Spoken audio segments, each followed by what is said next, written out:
Les affrontements se poursuivent dans le plus grand camp palestinien du Liban, des combats qui opposent par intermittence depuis samedi des factions palestiniennes les plus graves dans ce camp depuis des années, des combats qui ont fait 11 morts et poussé des centaines de familles à fuir. Avec nous pour en parler aujourd'hui, Michel Rumi, il est spécialiste des relations internationales et du monde arabe. C'est notre invité de la rédaction au micro de Grégoire Morelli.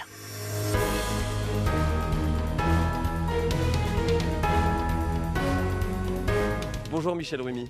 Bonjour. 11 personnes ont été tuées et 40 autres blessées depuis samedi dans des combats dans le plus grand camp de réfugiés palestiniens du Liban. Des combats opposent les combattants du Fatah, principale organisation palestinienne dirigée par le président de l'autorité palestinienne Mahmoud Abbas, et des groupuscules islamistes dans le camp de Ain el-Eloué. Il s'agit donc du plus grand camp palestinien, là où vivent près de 50 000 personnes. Ce n'est pas la première fois que des affrontements ont lieu. Il semble tout de même que celui-ci soit un peu plus sérieux que les précédents. Quels différends opposent ces groupes ? Alors, je compléterai justement la description que vous faites, c'est que au-delà des 11 morts et des 40 blessés, il y a près de 2000 personnes qui ont fui le camp, ce qui montre que l'importance des affrontements qui sont vraiment les plus importants depuis le 2017. En fait, à travers ces affrontements, se superposent, à mon sens, des logiques locales et régionales. C'est-à-dire qu'il y a des règlements de compte entre quartiers bandes rivales d'Ain el-Eloué et qui ont pris un tour politique sur fond de lutte intra-palestinienne. En fait, ce qui se passe, c'est que, en même temps, ce qu'il faut bien voir, c'est que c'est en vertu d'un accord de longue date que l'armée libanaise ne pénètre jamais dans les camps palestiniens où la sécurité est assurée par les factions palestiniennes. Et donc c'est ça qui est très important. Et donc au sein de ces territoires, il y a des zones de non-droit. Et c'est pour cela que El-Anoui, on va dire, accueille parfois des extrémistes et des fugitifs qui sont parfois à l'origine de tensions plus importantes.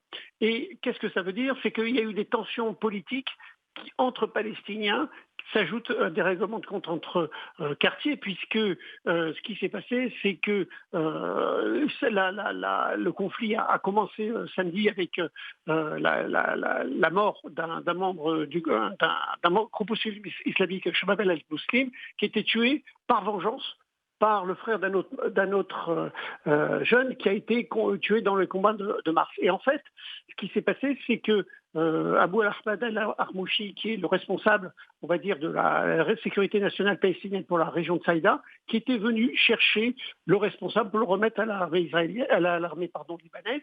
Et c'est comme cela qu'il est tombé, on va dire, au combat. Alors, bien sûr, et c'est ça qui est très important, et c'est là où la tension politique est arrivée, c'est que on dit qu'il a été victime pour la présidence palestinienne, a dénoncé un attentat terroriste, et des autres disent non, il y a autre chose là-dessus. Mais ce qui est très important, c'est que ce qu'il faut voir, c'est que il y a un échec de la médiation, puisque le président Mahmoud Abbas et le chef du bureau politique du Hamas, Ismaël Haniyeh, ont été sollicités pour intervenir auprès des factions rivales, et puisque ils étaient réunis au Caire pour, on va dire, une réunion consacrée à la réconciliation intra-palestinienne, et ça s'est passé.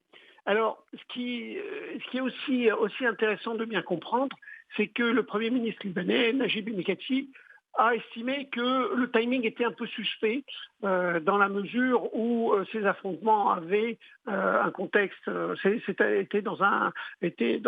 réalisé dans un contexte régional et international particulier, puisque souvent ces factions palestiniennes utilisent le Liban pour régler des problèmes palestiniens.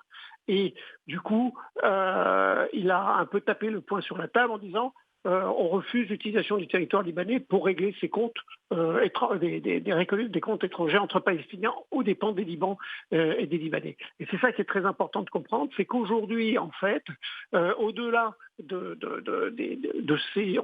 cette illustration, derrière, il y a bien des luttes d'influence entre Mahmoud Abbas et le Hamas, et voir le djihad islamique qui n'est pas parti au Caire pour justement marquer son mécontentement du fait que certains de ses membres étaient détenus en prison. Donc de bien voir qu'aujourd'hui, c'est loin d'être un îlot de stabilité, les Palestiniens. Chacun veut marquer des points. parce que la situation est explosive, notamment avec ce qui vient de se passer avec Israël. Et donc, il y a toujours des tensions en Cisjordanie. Et justement, c'est une situation qui semble un poil paradoxale, puisque, vous le disiez, au même moment, les dirigeants politiques palestiniens ont décidé de se réunir dimanche en Égypte pour justement censé former un comité censé mettre fin à la division des territoires occupés qui dure quand même depuis 17 ans. Mais la division, effectivement, elle est bien réelle. Je reprends un peu ce que vous dites. Tout à fait. La division est bien réelle parce que on voit bien que le, je dirais, il y a le Hamas qui est à l'ouest, il y a la direction palestinienne se trouve en Cisjordanie, et en même temps, à l'ouest, il y a bien le djihad islamique et le Hamas qui ont déjà des luttes intestines. En fait, chacun veut marquer des points et en même temps, je dirais, pour être de plus en plus être influent.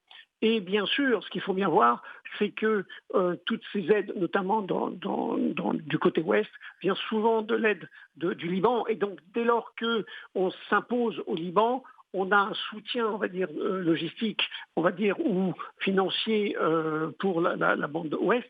Et alors que au niveau comment ça s'appelle, du niveau palestinien du président Mahmoud Abbas, il y a un problème de reconnaissance. Il a du mal à maintenir l'ordre en Cisjordanie. Donc c'est ça qui est un peu, on va dire, mis en écart. Et donc bientôt, il va y avoir encore des élections, pas tout de suite, mais dans quelques temps. Et là, chacun veut marquer des points pour justement prendre date, pour marquer de plus en plus que la rue montre que lequel faction est la plus importante, pour justement après accéder on va dire, au stade suprême. J'aimerais revenir moi sur un point que vous avez évoqué au tout début de cet entretien. Vous avez évoqué l'exil de 2000 personnes de ce camp.